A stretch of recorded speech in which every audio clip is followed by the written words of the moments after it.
Apreciados estudiantes, un cordial saludo. Se diría a ustedes el tutor Luis Hernando Restrepo Sierra. Hemos preparado este tutorial con la finalidad de brindarles soporte en el desarrollo de de esta última actividad, la actividad número 4. Estaremos hablando de las externalidades y bienes públicos. Es importante entender que en todo el proceso de producción y consumo de bienes y servicios se generan ciertas consecuencias directas e indirectas entre los agentes económicos. Para el análisis de estas interrelaciones, se analizan los conceptos de externalidad que vienen de una u otra manera a servir de base teórica para poder comprender cómo surgen esos conflictos de afectación en toda esta dinámica de producción y consumo de bienes a través de las denominadas externalidades que constituyen el tópico central de esta unidad. Antes de abordar el concepto de externalidad y bienes públicos, es necesario destacar que hay una serie de fallos de mercado, eh, dentro de los que podemos destacar competencia imperfecta, que ya hemos abordado algunas temáticas en este sentido, tales como los monopolios y oligopolios. Está también dentro de los fallos de mercado el análisis de los bienes públicos que son suministrados normalmente por el Estado, las externalidades como tal, que vienen a analizar todos los conflictos que se generan por afectaciones en los procesos de producción y consumo de bienes. Tenemos también pues los mercados incompletos, donde se genera la intervención normalmente del Estado para poder garantizar que se generen la dinámica de mercado, porque los bienes o servicios que se generan a través de estos mercados son necesarios, y la información asimétrica. En este tutorial, desde luego, estaremos abordando lo que son bienes públicos y externalidades específicamente. Concepto de externalidad. Bueno, de acuerdo a Nicholson, existe una externalidad siempre que que las actividades de un agente económico afecten a las de otros de una manera que no se refleje en las transacciones de mercado. Es decir, no están representadas en el costo de la transacción.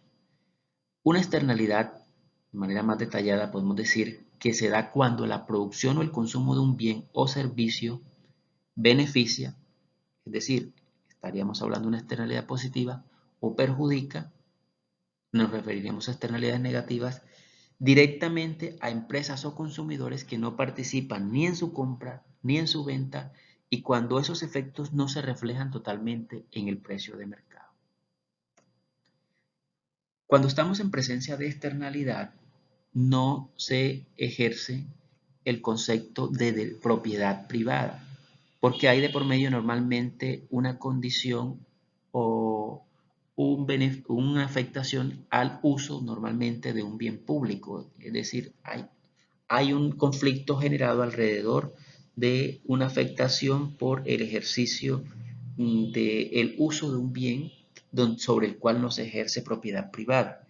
Este concepto de propiedad privada, entonces, podemos definirlo que es un derecho de propiedad, ¿sí?, donde se ejerce a través de un título legalmente establecido sobre la propiedad, uso y distribución de los factores de producción y los bienes y servicios que son reclamados ante una corte. Es decir, el derecho de propiedad nos da la potestad de ejercer usufructo sobre un bien o un servicio o un factor productivo a través de un respaldo legal. Cuando hablamos de externalidades, entonces tenemos que resaltar y aclarar que cuando hay externalidad no significa que haya necesariamente lesión de derechos. Entonces, cuando se ejerce propiedad privada, estamos frente a un problema que se abordó a través del denominado teorema de Coase, donde se analizan el ejercicio de propiedad privada y cómo los conflictos sobre la propiedad privada se pueden dirimir entre los agentes. Este teorema de Coase, desde luego, se centra en el concepto de bienes privados, donde se ejerce la propiedad privada. Para el caso de las externalidades, estamos entre la afectación del ejercicio de uso de bienes públicos o de propiedad común. En estos dos ámbitos, entonces, se generan los conflictos de los agentes económicos entre el ejercicio sobre el uso de bienes públicos y el ejercicio sobre el uso de bienes privados. Abordando más en detalles el teorema de Coase, esto lo define Ronald Coase como: dada una asignación precisa de los derechos de propiedad, en ausencia de costos de información, negociación y transacción, las dos partes de cualquier relación de intercambio llegarán a un acuerdo que repartirán entre ellas los costos y beneficios derivados de acciones no directamente imputables a su autor, de modo tal que ninguno de los agentes tenga incentivos para cambiar de situación. De acuerdo a Ronald Coase, es decir, cuando estamos frente a un problema de propiedad privada, los agentes tendrán que llegar a acuerdos entre ellos. ¿Cuáles son los supuestos sobre los que se fundamenta el teorema de Coase? En principio, existen derechos de propiedad, solo un número de participantes están involucrados, los costos de transacción son bajos, entonces las transacciones son eficientes. No hay externalidades porque todas las partes relacionadas con la externalidad están involucradas y existen derechos de propiedad. El resultado es el mismo independientemente de quien posea los derechos de propiedad. En este sentido, podemos entonces ilustrar que los agentes que se enfrentan a un conflicto de ejercicio sobre el derecho de propiedad privada llegarán a acuerdos a través de definir el costo de oportunidad respectivo de cada uno de los agentes y realizar la transacción a partir de un proceso de negociación. Abordando entonces el concepto de bienes públicos para entender más acerca de cómo estos intervienen en el ejercicio y en la afectación de las externalidades, podemos decir que un bien es un bien público puro si una vez producido no es posible impedir a nadie que se beneficie de él. Los bienes públicos a menudo no son rivales, pero no tienen por qué siempre ser así, de acuerdo a Nichols. El concepto de no rivalidad está establecido de la siguiente manera: un bien no es rival si el consumo de más unidades implica unos costos marginales sociales de producción nulos. No excluyentes. No hay exclusión cuando no se puede privar del consumo de un bien a un agente independientemente de que pague o no por su uso. Entonces, cuando estamos frente al problema de que a la situación de que los bienes públicos no son excluyentes, también nos enfrentamos al problema de los polizontes o free rider. Este problema, desde luego, surge cuando se entra a analizar cómo se proveen los bienes públicos. Pues los bienes públicos se financian a través de recaudo de impuestos. Los gobiernos, a través de los recaudos de los impuestos, pueden financiar obras públicas, pueden financiar la sostenibilidad de bienes libres, ¿cierto? Estos bienes públicos de uso libre generan entonces el conflicto de que aquellos actores que no contribuyen o aquellos agentes que no contribuyen al pago de los impuestos deberían pues estar excluidos por no aportar o por no ayudar a su financiación. Mas, sin embargo, el concepto de bienes públicos implica que al no discriminar entre los posibles usuarios, no se puede entonces excluir a aquellos que son denominados polizontes. Es importante también destacar, de acuerdo a la epistemología del surgimiento del concepto tanto de bienes públicos como de externalidades, tiene su origen, desde luego, epistemológico en los planteamientos que inicialmente Alfred Marshall y Arthur Cecil Pigot plantearon acerca de los costos externos y cómo de una u otra manera tratar de solucionar estos conflictos. Y para esto entonces Arthur Cecil Pigot plantea los denominados impuestos y subsidios pigovianos. Por otra parte también Kenneth Wexler aborda a profundidad el concepto de bienes públicos y toda su su marco conceptual. Paul Samuelson, por su parte, amplía toda la interrelación entre bienes públicos y externalidades y las explica más en detalle.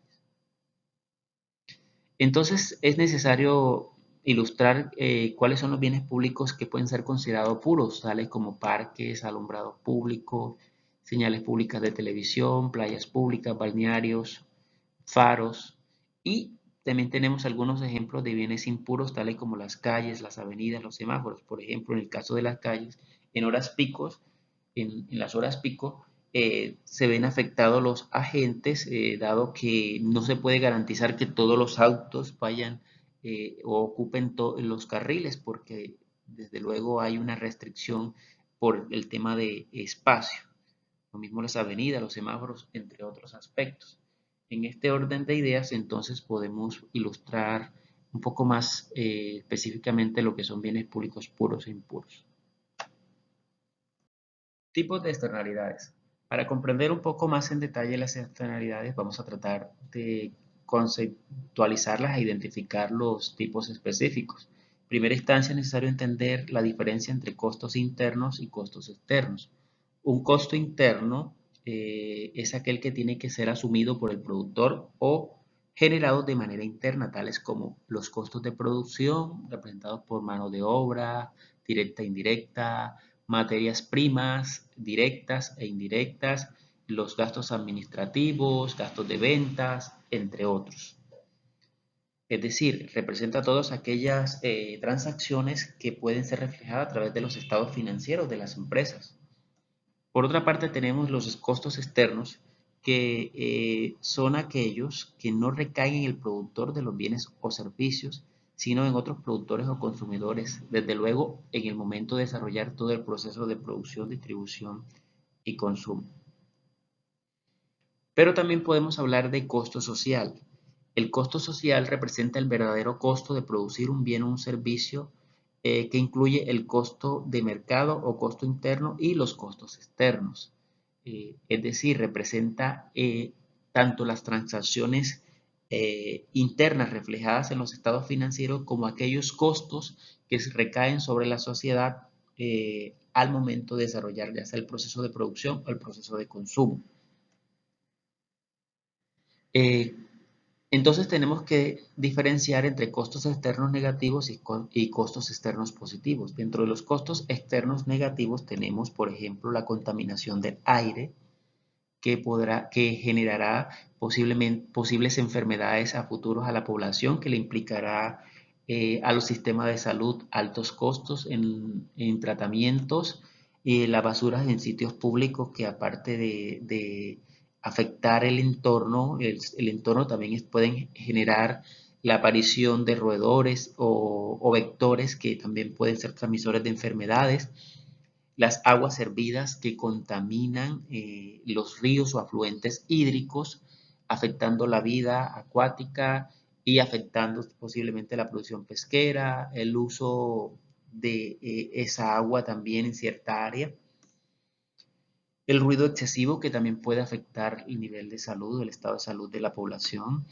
La destrucción del medio ambiente como tal, que desde luego va a afectar en muchos sentidos el bienestar de la sociedad. Aquí tenemos un ejemplo que ilustra esto, el vertimiento de aguas contaminadas o aguas servidas a los afluentes hídricos, y cómo eso puede de una u otra manera afectar seriamente el bienestar de la población aledaña a la zona y que depende de ese afluente hídrico. Costos externos positivos. Bueno, es necesario también destacar que así como hay un costo social, también hay un beneficio social. Hay procesos que se generan a partir de la producción o del consumo que pueden beneficiar a la sociedad, y dentro de estos podemos destacar la apicultura, por ejemplo, que es la explotación de abejas a través de la producción de miel, polen y sus derivados. Y esto, en este proceso se benefician también a la agricultura porque las abejas polinizan los cultivos. También tenemos el caso de la prevención en salud. Cuando hacemos procesos preventivos, estamos evitando que la población que se interviene a futuro pueda estar padeciendo enfermedades que a futuro podrían representar costos. Al hacer la prevención se podía estar reduciendo este riesgo.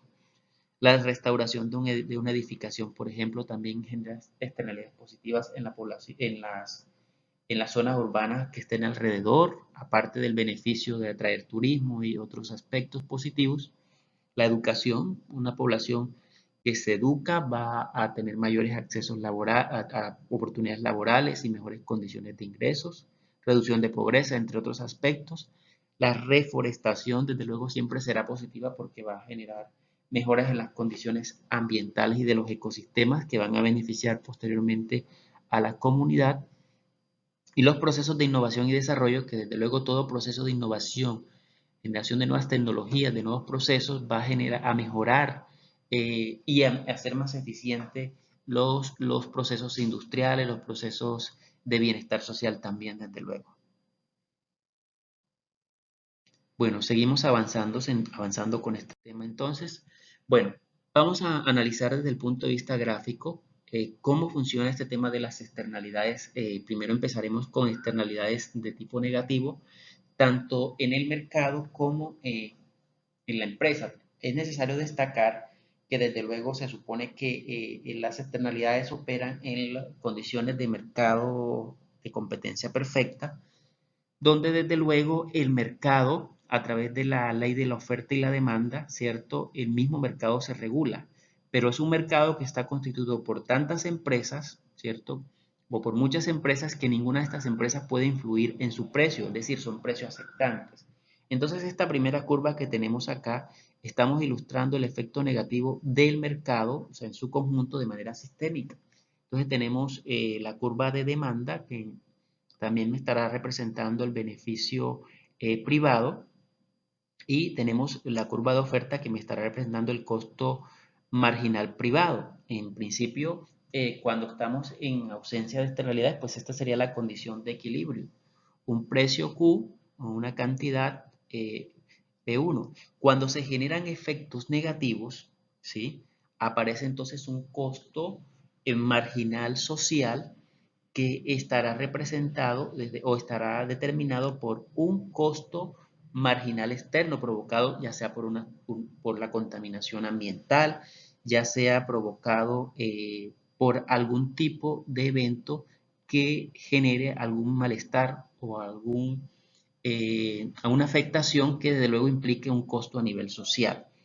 Eso hace entonces que aparezca la necesidad, ¿sí?, de determinar un nivel de producción óptimo que genere el menor nivel posible de afectación, desde luego garantizando que ese bien pueda seguir siendo producido, es decir, implica reducir el nivel de producción a un nuevo nivel de precio mucho más elevado, dado el nivel de costo social.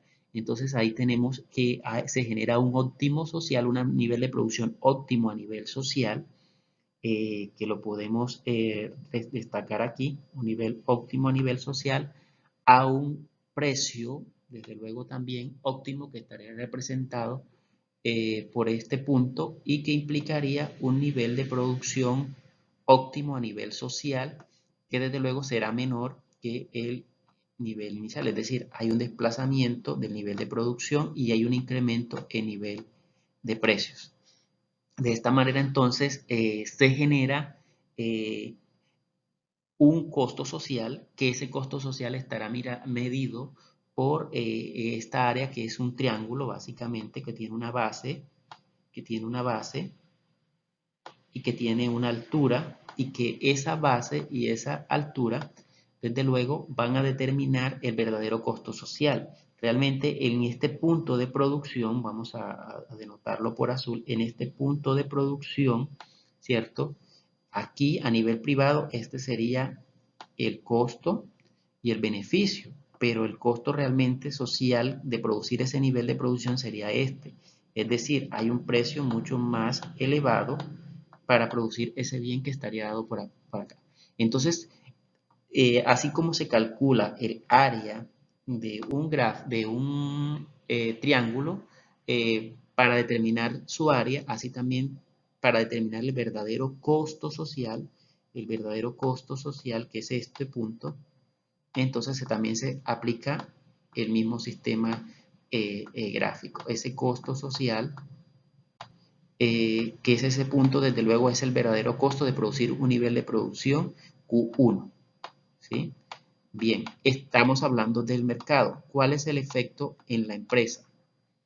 Para el caso de la empresa, al igual pues hay una demanda de mercado por ser precio aceptante, el precio de mercado P1, la empresa desde luego tiene que aceptar ese precio y mantener su demanda independientemente de que su precio, del nivel de precio fijo que tenga, puede producir y vender una cantidad de demanda indeterminada, ¿sí? Entonces, al ser precio aceptante, su punto de equilibrio estaría dado por el punto en el que se cruza el costo marginal privado que está representando la oferta. En este punto, de luego, se genera un punto de equilibrio privado, ¿sí? Como tal. Pero frente a la presencia de un costo marginal social generado por un costo marginal externo, para esa empresa se requiere entonces internalizarlo también, así como se hizo en el mercado, generando un nivel de precios, desde luego ajustado a lo que el mercado ajuste, al nuevo nivel de precios que ajuste el mercado, para entonces determinar un nuevo punto óptimo, un nuevo precio óptimo que estaría dado por este precio, un precio socialmente más aceptable con una cantidad de producción óptima. Este efecto, desde luego, nos permite entonces determinar el análisis de costo social. En este orden de ideas también surge la necesidad de analizar ese costo social eh, a, representado por el área de este triángulo también, pero para la empresa, desde luego, que implicaría pues que así como el mercado necesitaría generar un precio mucho más elevado para garantizar ese nivel de producción Q1, así también pues acá la empresa tendría que estar vendiendo a un precio mucho más elevado para poder eh, cubrir ese costo social. Entonces, de igual manera, para la empresa se puede determinar el costo social eh, por el área del triángulo a un nivel de producción, ¿sí? Que garantice el nivel de equilibrio para la producción a nivel privado. Entonces, en este orden de idea también se aplica el mismo sistema de análisis. Bueno, seguimos entonces a continuación. De igual manera como realizamos el análisis gráfico de los efectos de las externalidades negativas, también analizaremos el efecto gráfico en las externalidades positivas. Partimos también de la condición de libre mercado, desde luego, donde tenemos que el comportamiento del mercado estará determinado en ausencia de externalidad. El punto de equilibrio que determina el mercado, desde luego, está el punto en el que se intersecta la demanda con la oferta, representando la demanda el beneficio marginal privado y la oferta el costo marginal social. En ese punto, desde luego, es una condición netamente de mercado o privada. En presencia de externalidades positivas habrá entonces la aparición, en vez de un costo social, hay un beneficio marginal social. Ese beneficio marginal social viene dado por la presencia, por el efecto generado por una externalidad positiva que genera un beneficio marginal externo, que desde luego es el que provoca este beneficio marginal social. Entonces esto genera un punto de equilibrio donde se genera una cantidad óptima a nivel social a un precio óptimo a nivel social. Ese punto, desde luego, estaría representado por un punto en el cual se podría producir a un nivel mayor, o sea, implicaría en la presencia de externalidad positiva, implicaría incentivar la producción para alcanzar un nivel de óptimo social mayor porque beneficia a la sociedad ese nivel de producción. Entonces, producir solamente en el nivel de producción Q1 implicaría para la sociedad un costo social que estaría dado por la área de este triángulo, y implicaría también desde luego que producir a ese nivel Q1 debería estar produciendo a nivel social a un precio mucho más elevado por encima del óptimo, y desde luego esa área estaría representando el beneficio social que se estaría dejando de percibir a nivel social si se produjera en un nivel de producción Q1. Por tanto, ¿cuál sería la dinámica propuesta para esto? Que se planteara un subsidio que permitiera incentivar la producción por lo menos a un nivel óptimo Q óptimo, como estamos acá señalando, que sería por lo menos el nivel de equilibrio óptimo a nivel social en el mercado. Ahora traslademos este efecto a la empresa. La empresa, por ser precio aceptante, su curva de demanda y por tanto su beneficio marginal privado estará dado por una curva de demanda con un precio establecido por el mercado, que estaría representado por el precio 1, que desde luego representa su ingreso marginal. En ese orden de ideas, por ser precio aceptante, su curva de demanda estaría en ese nivel y su punto de equilibrio estaría dado el punto en el cual el costo social marginal generado por la empresa se intersecta con su curva de demanda. Este sería el punto de equilibrio privado en ausencia de externalidades positivas. Con la presencia de una externalidad positiva se genera un beneficio marginal social que es provocado por un beneficio marginal externo generado, que desde luego ese beneficio marginal externo viene a generar eh, el beneficio a nivel de la empresa, que desde luego genera la necesidad de determinar un nuevo nivel de punto de equilibrio a nivel social, que sería el óptimo para la empresa, que implicaría desde luego acogerse al precio, a un nuevo precio de mercado, a un nuevo precio de mercado, que sería el precio óptimo. Desde luego sería generado por el mercado por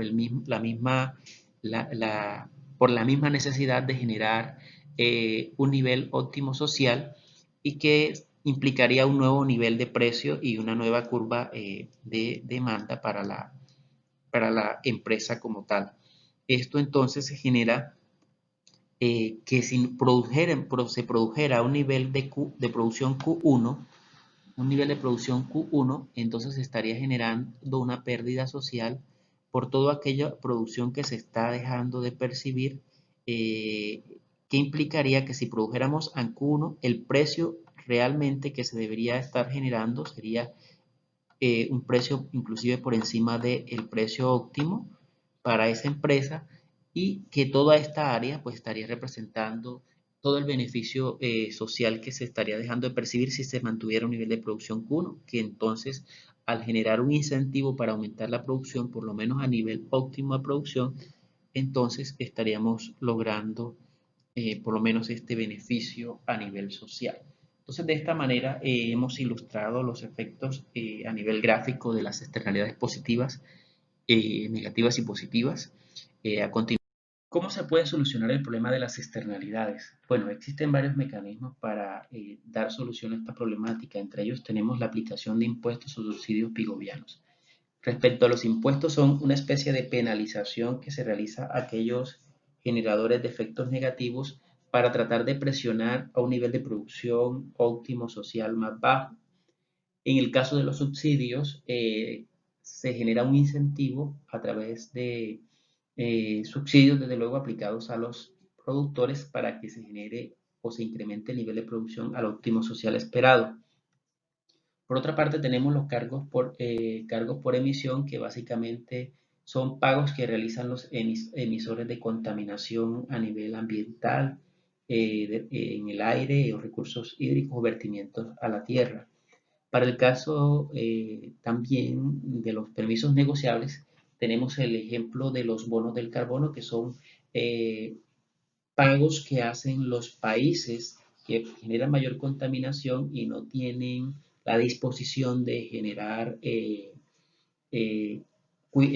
protección del medio ambiente, o no tienen los espacios para hacerlo, le pagan a otros países para que preserven bosques y de esa manera se garantiza la sostenibilidad de esos bosques como parte de la compensación que generan esos países por la contaminación emitida, pero que esos tipos de emisiones pueden ser negociables o transables en la bolsa de valores, denominado bonos del carbono. Ahora, también tenemos las normas sobre contaminación y emisión, que básicamente son mecanismos que utiliza el gobierno para establecer especificaciones o condiciones técnicas de operación para las empresas, para que de esta manera se vean obligadas a internalizar los costos de descontaminación, ya sea de gases, efecto invernadero, aguas hervidas, entre otros aspectos, generando condiciones técnicas de operación. Por ejemplo, a algunas empresas que emiten muchísimo humo, les dan un tiempo, un periodo determinado para que puedan cambiar su tecnología, generando inversión en filtros especializados para que se reduzca el nivel de emisión de gases. A otras empresas, por ejemplo, que utilizan demasiada agua y contaminan grandes cantidades de aguas, se les condiciona a generar plantas de tratamiento de aguas residuales para luego que su vertimiento sea lo menor posible a nivel de contaminación en su vertimiento a un afluente hídrico. Por otra parte, tenemos otros tipos tales como derechos de propiedad, que bueno, ya se manejan a nivel privado, demandas que se solucionan en las cortes, negociación entre las partes, que básicamente se da a través de lo que plantea Cobas a través de su, eh, de su teorema, y desde luego todos estos aspectos nos llevan a comprender un poco cómo funciona la solución de los problemas de externalidades. Vamos a aplicar un ejercicio entonces de externalidades. Tenemos este caso acá. Dice que si una compañía de minería de oro se instala en un río que tradicionalmente es zona pesquera, si el beneficio marginal privado de la empresa es igual al beneficio social generado por la generación de empleo y dinámica económica local, la cual está dada por la función en términos del número de peces en que se reduzca la productividad del sector pesquero, la cual viene dada por beneficio marginal pesquero igual al beneficio marginal social 5.000 menos Q, y el costo marginal generado a los pescadores por reducción de la productividad viene dado por costo marginal privado 1.000 más Q, el costo marginal social igual a 2.000 más Q. Con este planteamiento, entonces procedemos a realizar nuestro ejercicio. Paso 1, bueno, asumiendo que la empresa minera y el sector pesquero operan y que el precio de los peces está determinado por condición de libre mercado, ¿cuál sería la cantidad y el precio de equilibrio para los productores de peces bajo estas condiciones? El primer paso sería identificar las ecuaciones respectivas. Entonces tenemos el beneficio marginal privado, que es igual al beneficio marginal social, igual a 5.000 menos la cantidad producida de peces. El costo marginal privado viene dado por 1.000 más Q. El costo marginal social viene dado por 2.000 más Q. El segundo paso sería igualar las funciones del beneficio marginal privado con el costo marginal privado. Y tenemos que 5.000 menos Q es igual a 1.000 más Q. De esta manera obtenemos que el valor de Q, valor de producción de equilibrio, sería de 2.000 a nivel privado. Y luego el paso 3 sería despejamos el valor de Q en el beneficio marginal privado y tenemos en cuenta que el equilibrio, teniendo en cuenta que el equilibrio se da cuando el beneficio marginal privado desde luego es igual al precio en condiciones de equilibrio. Tenemos que el beneficio marginal privado sería igual al precio, y este sería igual a 5.000 menos 2.000 y nos da un precio de equilibrio de 3.000 en condiciones de mercado como tal. Bueno, a continuación procedemos a estimar el precio y la cantidad y precio óptima de producción de peces frente a la presencia de dicha externalidad. Paso 1. El óptimo se obtiene cuando el beneficio marginal social iguala al costo marginal social, por lo cual si igualamos las ecuaciones tenemos que 5.000 menos Q es igual a 2.000 más Q, resultando que Q es igual a 1.500. Por otra parte, reemplazando en cualquiera de las dos ecuaciones, definimos el precio social óptimo en equilibrios tenemos que el precio social óptimo es igual al beneficio marginal social. Por tanto, el precio óptimo social estaría dado por 5.000 menos 1.500 y notaría que el precio social óptimo sería de 3.500 pesos, muy por encima del precio condiciones privadas. A continuación procedemos a graficar los valores generados anteriormente. Para ello entonces hemos tomado las cantidades, hemos iniciado en cero para poder darle la dinámica al gráfico, a todos los gráficos. Hemos ingresado las cantidades del óptimo social, las cantidades del óptimo privado y hemos agregado las cantidades de 5.000 para identificar el punto en el cual el beneficio marginal social es cero. Al reemplazar estas cantidades en la respectiva función de costo marginal privado nos daría estas cantidades. Al hacerlo de igual manera en la función de beneficio marginal privado o beneficio marginal social nos daría estas cantidades respectivamente, y si lo hacemos de igual manera para el costo marginal social nos daría estas cantidades. El costo marginal externo lo hemos determinado restándole al beneficio marginal privado el costo marginal social, generándonos estas cantidades. Como se puede ver, cuando estamos frente a las cantidades del óptimo social, el costo marginal externo es cero. Al representar esto gráficamente podemos evidenciar en la siguiente gráfica que la línea en azul está representando el costo marginal privado, la línea negra como tal que representa la curva de demanda o beneficio marginal privado o beneficio marginal social, toma estos valores y inicia en este nivel de precios y termina en este nivel de cantidades como tal.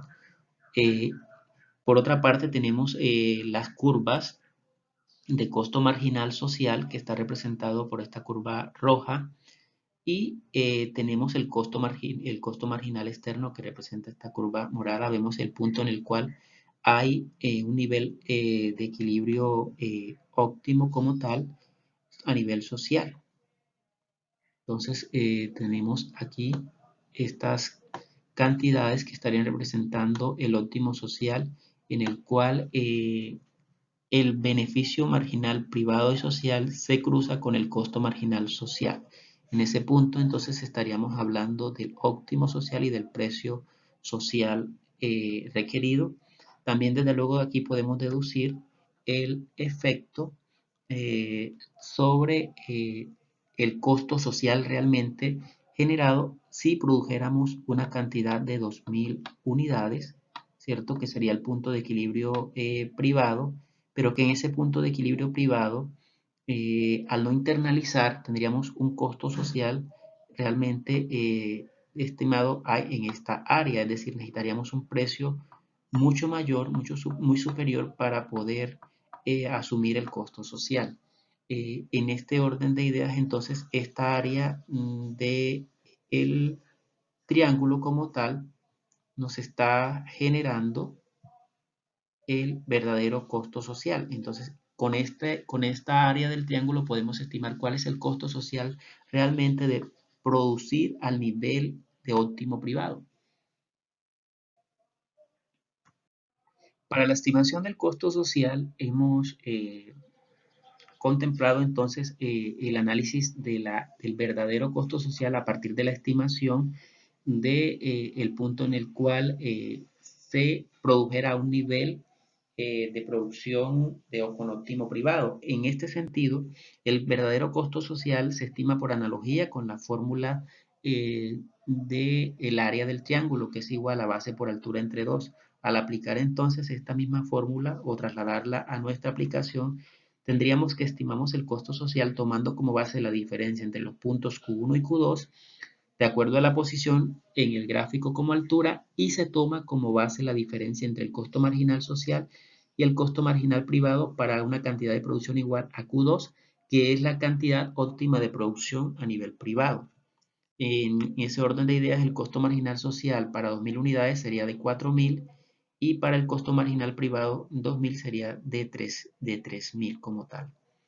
En la estimación que hemos realizado, entonces tenemos que el costo social estaría dado por la siguiente estimación. El costo social de producir al nivel óptimo privado sería de la diferencia entre las cantidades 2.000 menos 1.500 por 4.000 menos 3.000 entre 2, y eso nos genera un costo social de 250.000, que sería el costo que implicaría el efecto de reducir el nivel de productividad de la pesca, que desde luego la externalidad estaría representada por la disminución de la producción y por ende el aumento de los precios.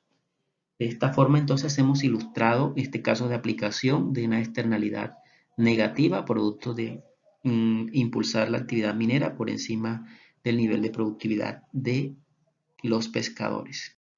A continuación se presenta la bibliografía de referencia para el desarrollo de esta temática, a la cual también pueden consultar a través de la biblioteca institucional. Muchas gracias.